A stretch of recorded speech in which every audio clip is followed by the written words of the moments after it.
Join us for the live feed of Food and Travel Nation with Elizabeth Doherty, Saturday afternoons at 5 Eastern, 2 Pacific.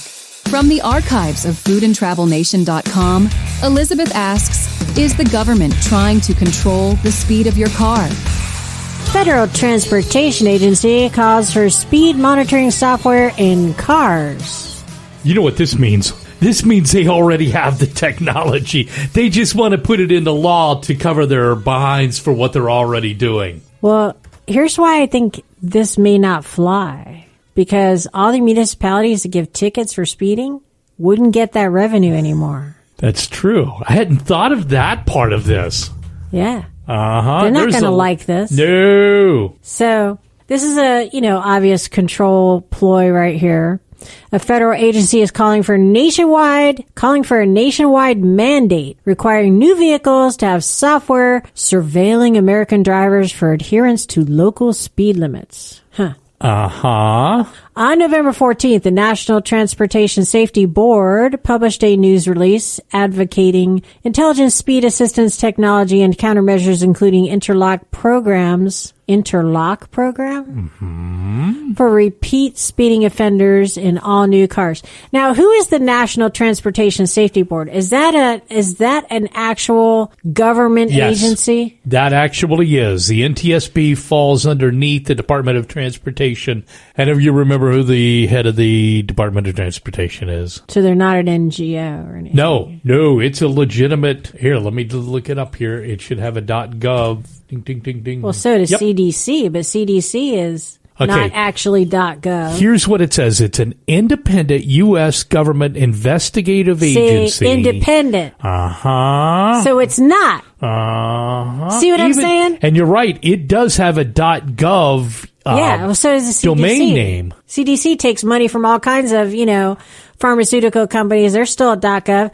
These people, what's their deal? Whose idea is this? National Transportation Safety Board not being part of a actual Department of Transportation initiative. It was started back in 1926, and it was originally assigned to U.S. Department of Commerce and then moved over eventually to the Transportation Department. Mm-hmm. Yeah, I don't really like this. I don't like all these agencies that are not actually government. That's an independent group. Here's what it says, and this is the history of NTSB. It says, to avoid conflict, Congress passed the Independent Safety Board Act, and on April 1st, 1975, the NTSB became a fully independent agency. Mm-hmm.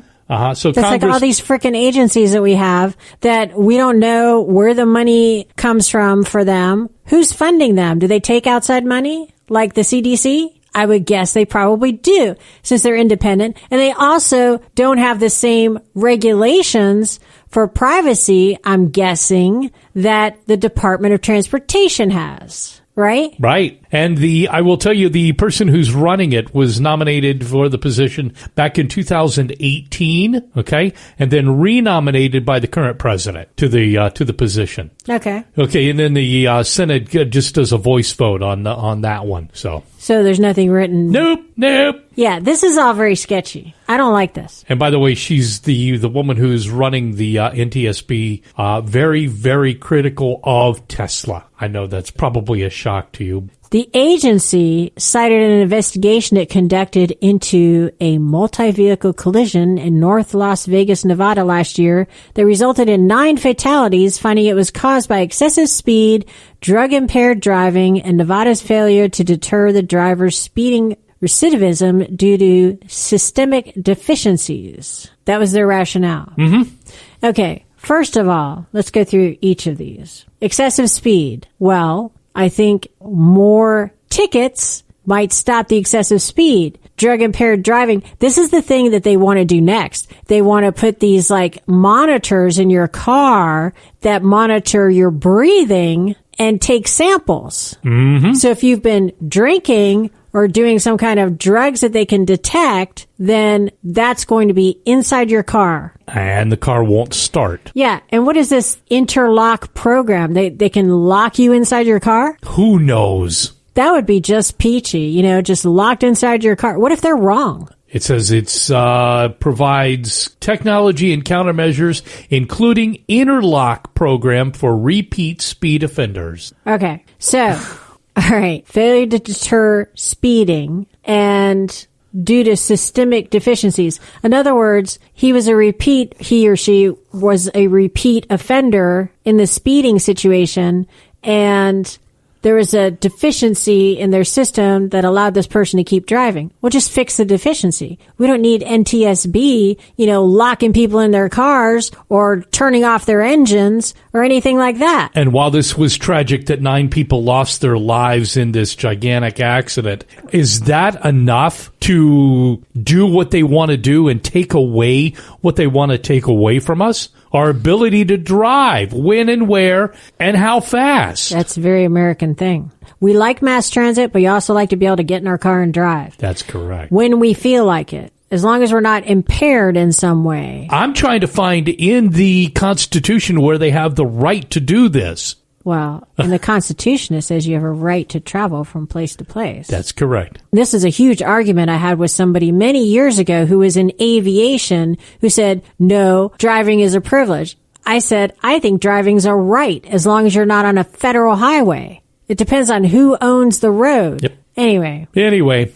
So intelligent speed assistance technology is the technology they plan to use using a car's GPS location. So they're going to GPS locate you compared with a database of posted speed limits and its onboard cameras. They want to put cameras on your car. Unbelievable. This story just keeps getting better and better, doesn't it? To help ensure safe and legal speeds. You know what most Americans are going to say to that? They're going to say, why don't you stand right over here in front of my F-350? Miss NTSB. Okay. Active systems include mechanisms that make it more difficult but not impossible to increase the speed of a vehicle above the posted speed limit, and those that electronically limit the speed of the vehicle to fully prevent drivers from exceeding the speed limit. Now, how does that work if you're in a car that has a governor on it that is going to prevent you from going above the speed limit, and you're on the interstate going 70 miles an hour, and everyone else is going 80 to 85, you are a sitting duck. You are going to die. That's what they say, keeping up with traffic. It's important to keep up with traffic. That is correct. They do this through visual, sound, or haptic alerts. The NTSB further urges car manufacturers to install ISA in new vehicles and the National Highway Traffic Safety Administration to promote and mandate such technology, among other recommendations. Now, who is the National Highway Traffic Safety Administration? Is that another independent organization? That's the one we're talking about. No, we were talking about NTSB. Well, this is National Highway... This National is NHTSA. You're right. This is a different organization. NHTSA. Is that independent?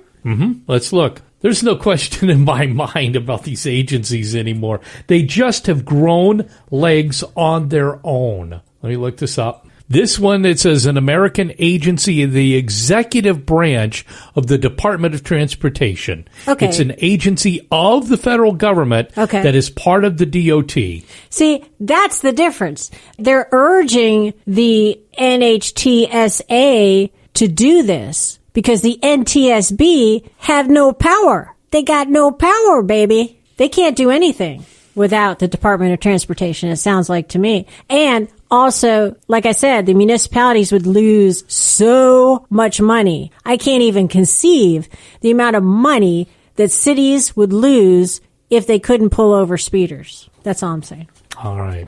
Well, we're going to keep an eye on this. This has the potential, once again, of being government overreach, run amok. Yeah, NTSB can stuff it. And the NTSB is like you explained, not even a real government agency. It's this quasi... It's a faux agency. Yes. And that's the ones you have to be aware of, like the CDC and the FDA and now the NTSB. Now, who shows up when a plane crashes? NTSB, right? NTSB, yeah. Why? That's the agency that handles plane crashes. Why? The NTSB. See, I'm one of those irritating kids. Yeah. Why?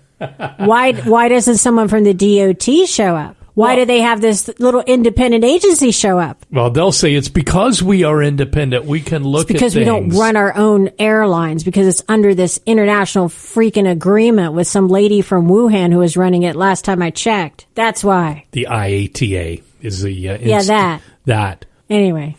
I think I'm done here. Oh. I saw this and I said, this is just going to wear us out. It's not going to happen. People need to know about it. And people need to say no. Hell no. And I'm not going to buy a car if it's got that crap in it. Yeah, or take it out. If it's got IAESA, whatever it does. When they put those chips in the Fords, what did I do? Yeah, you took it out. I did take it out. All right. Quick time out when we come back. It did an operation. Yeah, yes, you did. You did an extraction. That's right. Coming up, Destination Unknown. This one is better than the Tetons, almost. Finding your favorite blog posts and podcasts from the past 14 years just got easier. Whether you're looking for Elizabeth's commentaries, our epic airline debacles, weird science, Destination Unknown, or our very own taste tests, it's all at your fingertips. Visit foodandtravelnation.com and click As Heard on the show. That was so easy. Food and Travel Nation with Elizabeth Doherty.